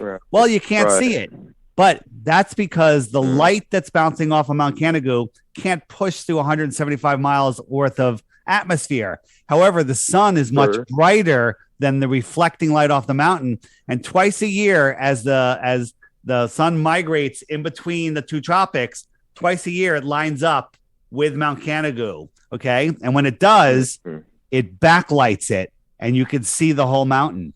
Okay. So the mountain's there. Now, if the Earth was a globe, we have two options. The Earth is a globe that's 1,000 times bigger than they tell us. Interesting. Or it's flat. It's right here. Not a mirage. There it is. Can't miss it. You can see it twice a year, and that's because the sun is backlighting it. Now, the globalists will say, oh, the sun and the mountain have set, but they're refracting up and stopping at eye level magically. Retarded. Interesting. And I had one contribution of my thought about the moon. Everyone wants to argue about, look at the film, look at this, was it Kubrick? Was it a stage? Look at the paper mache. None of that really matters to me, because what matters to me is because when I did my geology, we did a thing called hyperspectral analysis. It's basically like a light microscope that has different readings of reflection of light based on the composition of a material. NASA says they have a vault full of lunar samples. And they say that the lunar material contains upwards of nearly double-digit amounts of ultra-rare earth elements like yttrium, iridium, osmium, indium. These elements on Earth have maximum concentration of ores found at like 0.01 to 0.9%. My thing is, I don't care about the films. All I want is them to take those lunar samples and go to any random institution, not being told that they're going to be inspecting this, and put it on their hyperspectral analysis machine. That's my thing. I don't care about, caller. I don't care about. Did you hear what happened with the moon rocks that they gave to a couple of other countries? They had them tested, and they found out they were petrified wood. Oh, that makes sense. They're lying about everything. The moon is not a place. It's right here. It's within our atmosphere. Okay. It's not a place that you can go. When we look at the moon in the clouds, it's lighting up the clouds that are just near it. Okay. Like a local light would, right? It's not a 250,000 miles away. All right. All right. That's interesting. That's interesting. And when we look at the moon, it's fully lit up. How come these rocks, these cement balls aren't lit up? It's noon. How come they're not lit up like the moon? Okay, the moon is its own light. Yeah. All right. And one last thing, I just wanted to tell Flat Earth Dave, there is one website I want you to check out just for your entertainment. You live in Connecticut, you said, correct? I did. So this website is called eros.com, EROS.com. There's some very nice ladies on there, and they'll give you a hell of a time, and they'll spin you around the whole world. Have a great night. Thanks. All right, I lost track of the names. All right, we have about 20 minutes to go. Thank you again for joining us this week. By the way, next week, if you're watching, we have guest Human Vibrations on. Do you know her? She believes that John Benet Ramsey never existed and is some sort of government psyop. It's quite interesting. Can't rule it out. Yeah, can't rule it out. Next week. All right, we got another caller. One moment, please. Hello. Hello. Hi. Hi. Just one moment. All right, you're on the air with Flat Earth Dave. Who am I speaking with? It's Reese Hawaii. Sorry, you're kind of hard to hear you there. Can you just kind of speak into the mic? It's Reese in Hawaii. Oh, Reese in Hawaii, I believe you said. I'm trying. Oh, yeah. What's up? Yeah. So I didn't catch the start of it. Maybe if Dave could talk about some of the stuff that you shouldn't be able to see over the horizon. Sorry, say that again? Well, I just showed you Kaneko. Kaneko. Dying. Hello. There's Go on ahead, the app. On the app, if you go to the frequently asked questions, and you can say it's called "We Can See Too Far," and if you hit that button, tons and tons of evidence of things that we can see that are too far. Oh yeah. Would it be good for you to show people? It's pretty good proofs, you know. Here, I'll show you another one. This is, where am I? This one's called the Black Swan. We have the camera 1 foot above the water. Well, according to Globe Math, the horizon should be less than 2 miles away, right? But this 9.4 miles away, not only can we see the whole rig, we can see the water for dozens of miles beyond it. Okay. Well, there should be 59 feet of curvature at this rig. From that height, 59 feet of that rig should be missing, and therefore we shouldn't see the surface of the water, but we still see the surface of the water. Okay. Earth is flat. It's not even a question. It's not a theory. It's scientifically proven.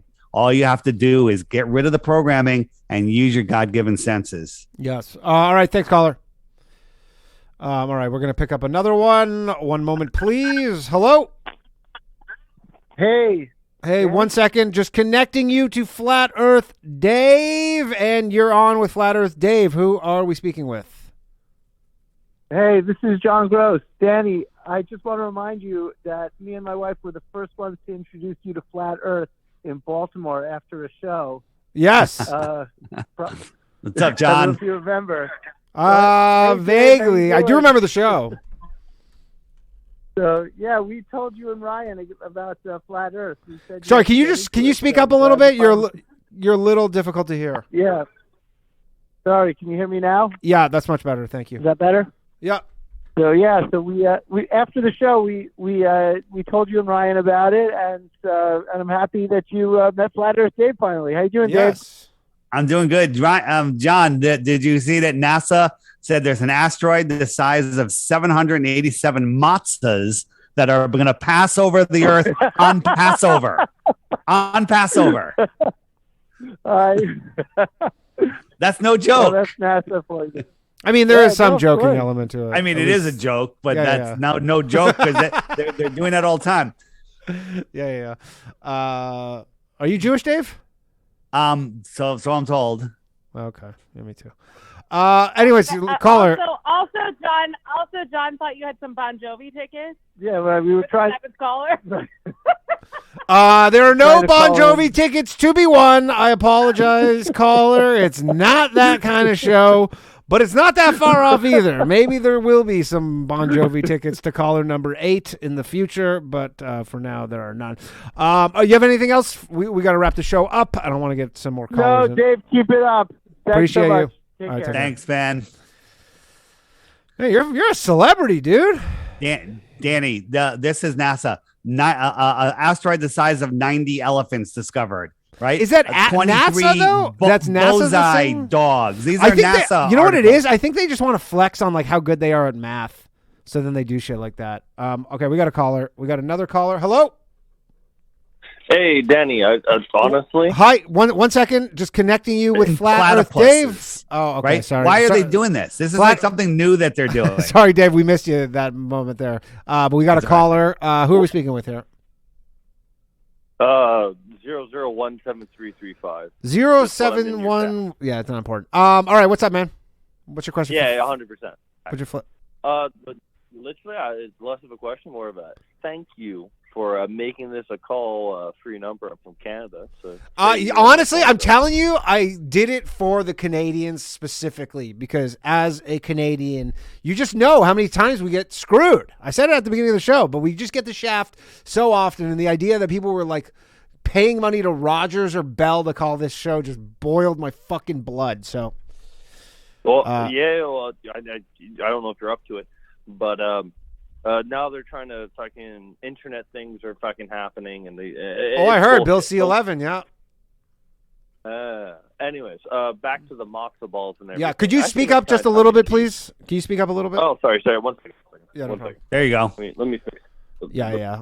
Let me fix this up a little bit. It's, you know what? Am I It's better? everybody has AirPods, myself included, and the quality of them, it just blows.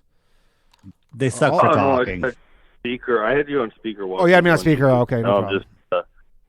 I just fucked off and put you on how phones are supposed to be used right next to your face. Yeah, no, I there we just go. think the matzo balls and all that thing is kind of a tongue-in-cheek joke. Like, you can measure anything and anything if you know the mass.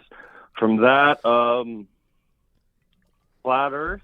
Hey, man, I'm down for it if it's real. If it's not real, fucking space is still pretty cool. Either way, That's I just really true. wanna call in for making this cost me less than fucking $25 a pop. Yeah, man. So I appreciate Never again for my Canadians. It's still for all the Europeans and all that shit. Unfortunately, it's the case, but not for the Canadians.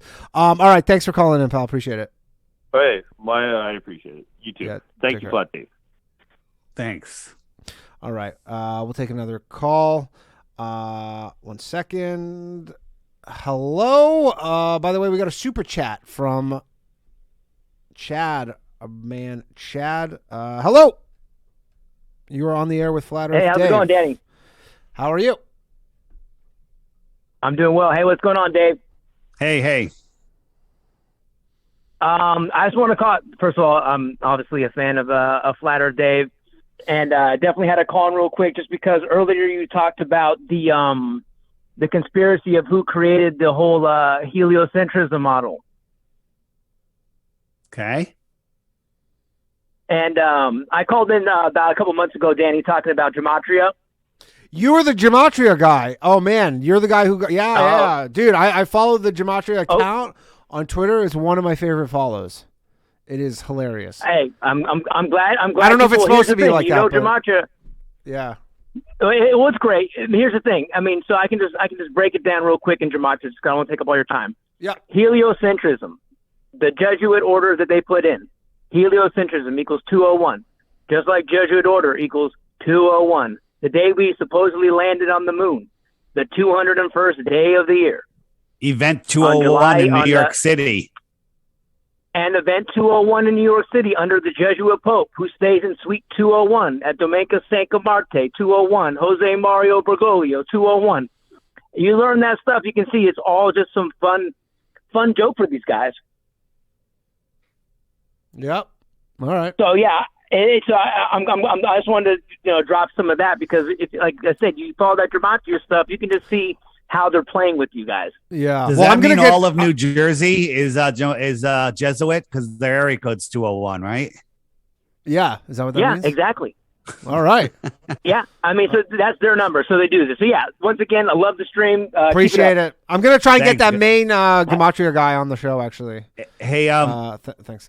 By the way, just a quick shout out to Chad for the super chat. He says, the Earth ain't flat because if it was, his name would just be Earth Dave. What about satellites? The shape of the other planets, centuries of scientific research leading to the conclusion of Earth. That was his chat. And then also shout out to satellites. Yeah, go ahead. Go ahead.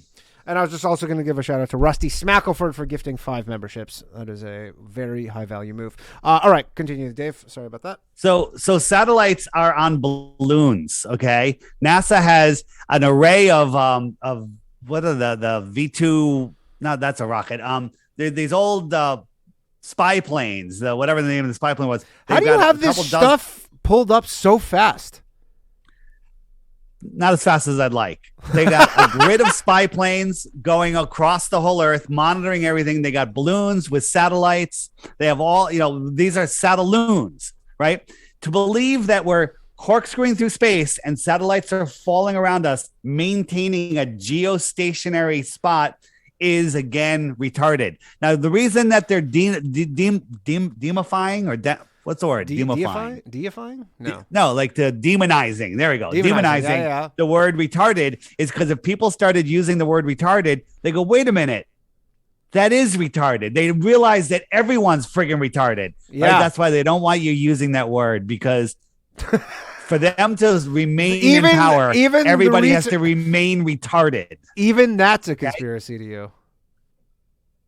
It is. But here are satellites. They crash all over the Earth all the time. Yeah. Okay. Let me. We got another. Sorry to cut you off. We don't have that much Go. time. I'm going to take a call. Go. Because we have another caller. Hello, caller.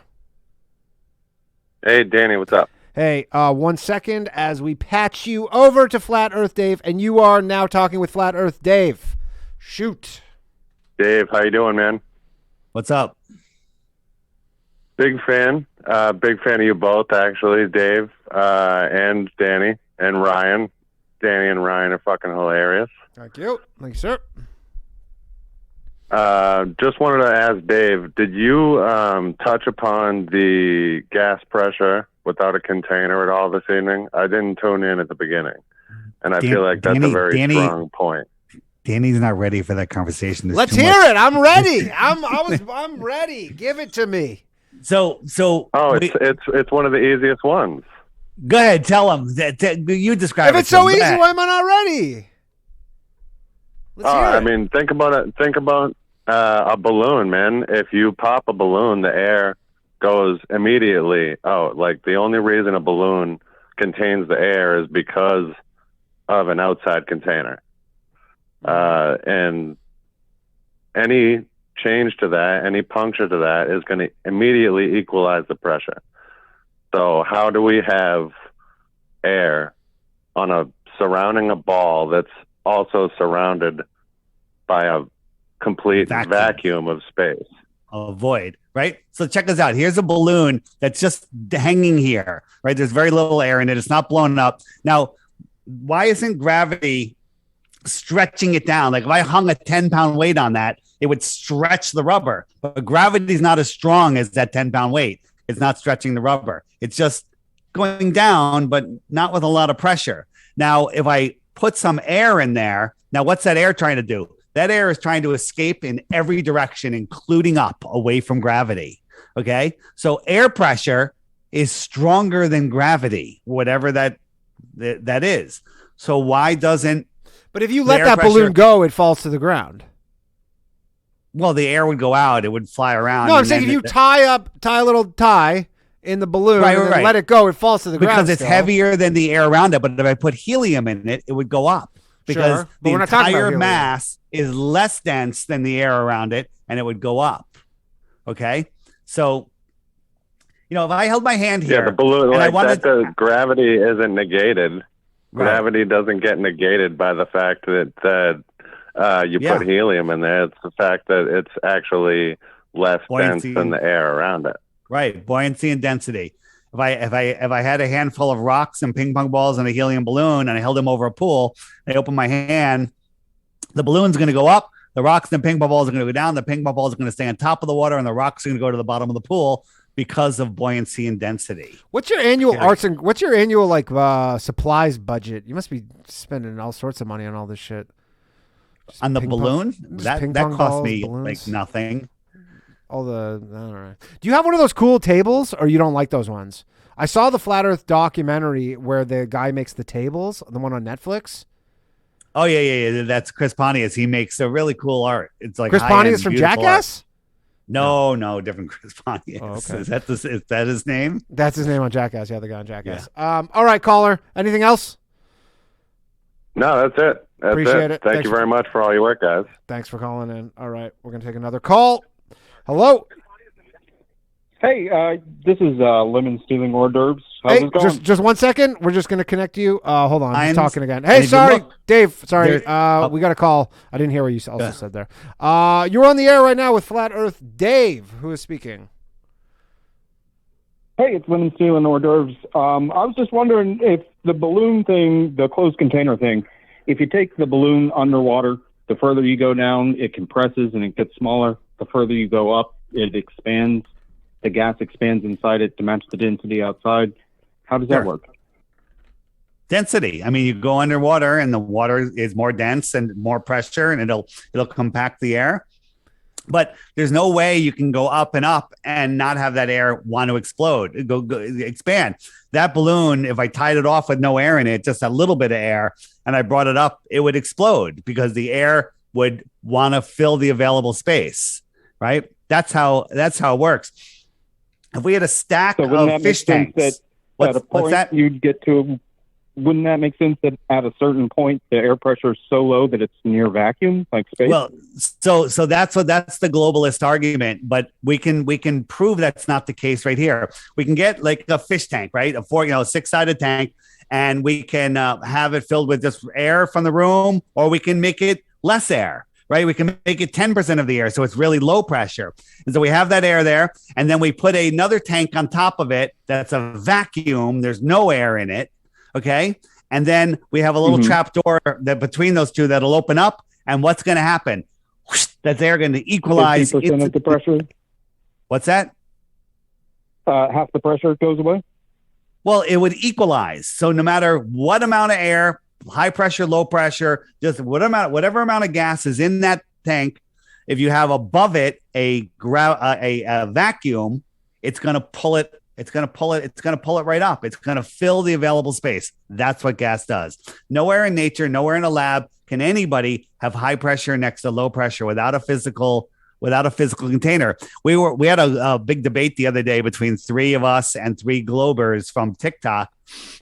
And they're saying, well, the ocean doesn't have a container because the top of the ocean isn't contained, right? Do you know what happens if you put a vacuum, a no pressure over water? If you put a bowl of water in a vacuum, it boils and the gases fill the available space immediately, violently boils, right? Long before it's a vacuum. Okay. So, once you understand that you can have high pressure next to low pressure without a container, that's it. Like if you have a tank of propane, it's half full. The bottom is very dense. then it turns into a gas and it's thicker and it's thinnest at the top. Okay. But you have a container. Try bringing the propane home without a container. It doesn't work so well. All right. We live in that a would contained system. Gotcha. That, I guess, makes sense. Anything else, caller? I think that'll do it. I don't think the question was answered, but that'll do it. All right. Thank you. All right. We got one more caller. We have time for one or two more. Hello? Yeah, 1 second. Just connecting you to Flat Earth Dave. 1 moment, please. And you're connected. Sure. You are now on with Flat Earth Dave. Hey, it's Charlie. How you doing? Good. How are you doing, Charlie? Try and speak up a little bit. It'll be better for the listeners.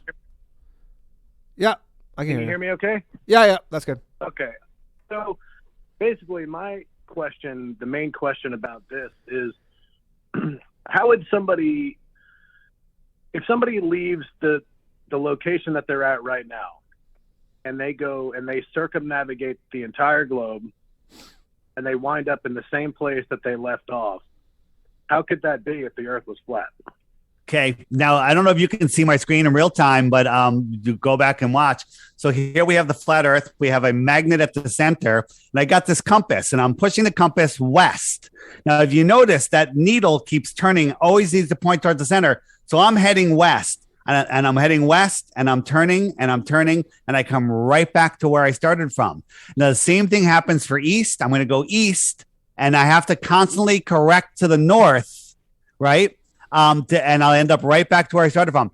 Billions with a B people have circumnavigated the earth east and west, but 0 have done it south. Now, if I try to dead reckon, right? So the rod is pointing west, and if I follow that, immediately I'm heading south because I'm going away from north, right? Now, this doesn't prove the earth is flat or globe because it works on both. It's only in the southern hemisphere that on a globe earth, you'd have to correct to the south. Okay. In the southern hemisphere, you'd have to correct the south, but that's not what we hear from Navy ship captains, cargo captains. They always have to correct to the north to maintain a heading of 270 or 90. Amelia Earhart, she went around the world. She certainly did. And here's her track. She went east, and came right back to where she started from, or she went west, whatever way she went, right? No one has gone south. What do you mean nobody's gone south? You can't. No one's gone south. So on a globe, you should be able to go from Santiago south and then pop up over in Australia. Oh, gotcha. Nobody has ever done that. Really? Nobody ever. Wow. Okay. But do people claim to have done that and you just say they're lying? Yes. Well, gotcha. we don't just say they're lying. We prove that. But I'm saying, but when people say, okay, how does I've been to Australia, for example. That flight, how does that reconcile with a flat Earth map? Because they say that we're flying. I'll show you that. I'll show you that in a second. This is good. And you know what, Danny? We need a couple minutes to go over these southern flights because that's the one that's going to sell you on it. Okay. So there's this guy he's going to circumnavigate south and north. And he's going to go for the world record. And he said you can track them. He had this thing called spider tracks. So he went up from the North Pole, out here, Alaska, California, out here, these islands, over here, then to Santiago. Then they went to the South Pole, supposedly. And then he said the weather was too bad, so he had to turn around and went up to Brazil. And we're like, oh, that's it. He didn't do it, right? Because he's supposed to go from Santiago over to Australia, right? And they gave him the world record for southern north-south circumnavigation. All he did is went on a flat earth. He went like this. That's not circumnavigation. He just had a nice little trip. And they gave him a north-south circumnavigation world record. Okay? Absolute and total nonsense. Okay. All right. We gotta wrap this up, unfortunately. I would love to, maybe we'll have you back sometime because on the app, if you go to the frequent last questions and go to the Southern Flights, you're going to answer all your Southern Flight questions. Yeah, sure. So we have a couple questions from the patrons of the show who support the show. If anybody wants to join, by the way, you can. Low value mail. First question is from Lemonade Jimbo. He says, what practical consequences does the shape of the Earth have on your daily life? Why is Well, you know it what? worth why is it worth the alienation? Because this must be an uphill battle for you. Well, if you look at it, I'm not pretty alienated. I have people that love me. There's so many people. I get so many awesome emails Of course. every day. But I'm saying, you know. But here's the thing, because to say that it doesn't matter means you're the allegory of the cave. You're willing to live in a cave, right? We are here. We are created free, and they've put us in a prison for our minds. If you can't think beyond the ball, then you're limiting your creative ability, your ability to manifest this world. Why does it matter? Because it totally does matter, right? Because if you believe that you live on a ball and that people have authority over you, you're literally a slave for your slave masters. When you understand it's not the shape of the earth, flat is not a shape, it's a description of level and horizontal, okay? But when you understand that you are a created being at the center of creation and that you have great power, everything changes. Everyone goes, what difference does it make? I still have to go to work on Monday. And I said the same thing when I was trying to debunk flat earth 8 years ago. Okay. But now I don't have to go to work on Monday. Okay. How the hell that happened? Right. Right. Well, you built this app that 100,000 people pay for. I built this app, right? And I'm in my home studio right now. I love my life. My life is fantastic. I've never worked harder in my life. Okay. Yeah. But what difference does it make? It makes all the difference in the world. And then you start harnessing the power that we were given, right? But if you believe you live on a ball spinning through an infinite space galaxy and an asteroid's going to take us out that looks like about the size of a bunch of matzahs, okay? And that we're running out of food or running out of water and we're all global warming, you believe all that nonsense, you give up your power. You give up your ability to thrive and you will never reach your true potential. That's why it matters. That's how it affects you every day. Great stuff, Dave. All right, we got to wrap this up. I appreciate it. Where can people find you? FlatEarthDave.com. FlatEarthDave.com. Download the app. FlatEarthDave.com. Your YouTube channel. Download the app. It's $3 if you want to communicate. Is it on the $3 one time? It's one time $3, but there's premium features. 95% of the app. Everyone loved the app before I had the premium features. The premium features actually cost money. Like if you want to contact all of the people on the friend finder, you have to. It's the subscription. Ready for this, Danny? Yeah, it's $11 a year. Oh, that's okay. A good deal. That's a good deal. It's $11 a year, and you can you can tap on this. Like I could tap on a person and say, "Oh, look at their profile," and message them. I could send out a radius message to everybody within 50 kilometers. What country has a lot of flat Earth people in it that we wouldn't expect from your? Let's take a quick from look. your app? We'll take a quick look. We'll look at it's like what that we wouldn't expect is let's look. Hold on, it takes a second to load because there's so many. Here we go. Here's the UK, right? Yep. I kind of expect a lot there, right? Jeez. Crazy. We'll go down to South Africa. That's growing. Look at all the people there. How about New Zealand, right? Yeah. We're going over to New Zealand. Getting a lot of people there now. Okay.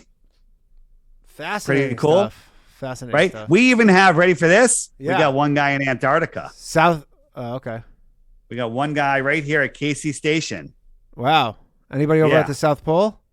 No one's at the South Pole because there is no South Pole. I was trying to trick you. All right, Dave, thank you very much for joining me. This has been honestly a super fun time. I appreciate everybody who supports the show calling in. We're going to start the after show in about 10 minutes. You can sign up for that at Patreon. Locals, you become a scrote over on YouTube. Grab the link. Next week, Human Vibration, John Benet Ramsey, never existed. Thank you very much, Flat Earth Dave, for joining us. This has been Low Value Mail for April 4th, 2023. Have a good night, everybody. Thank you again, Dave. Thanks, Dan. See you at the meetup on the 29th. Yeah, appreciate it. Empathic abilities, yeah, my face be also stoic. Please blow up, nigga. That just means I'm working. They see me as a leader, so that's why I'm Captain Kirkin. These tracks from the stars, that much is for certain. You can feel this hit if you up or if you hurt. I'm raising my stock, not talking my feet in some Birkin. Number Johnny 5 got a fucking short circuit. Bring the track to life when I spit phenomenal. When I hit, she feel that shit in her abdominals. These rappers make me laugh like comic view, they comical. You know I got a ball out, I hit the track running just like Sonic do. They don't wanna turn on my light switch. Yeah. They was trying to get me on my hype shit. Yeah. They don't wanna turn on my light switch. Yeah. And they tried to down me up some KO type shit. Yeah. They don't wanna turn on my light switch. Yeah. Now we pulling up fresh on some flight shit. Ha. They don't wanna turn on my light switch. Yeah. They don't wanna turn on my light switch.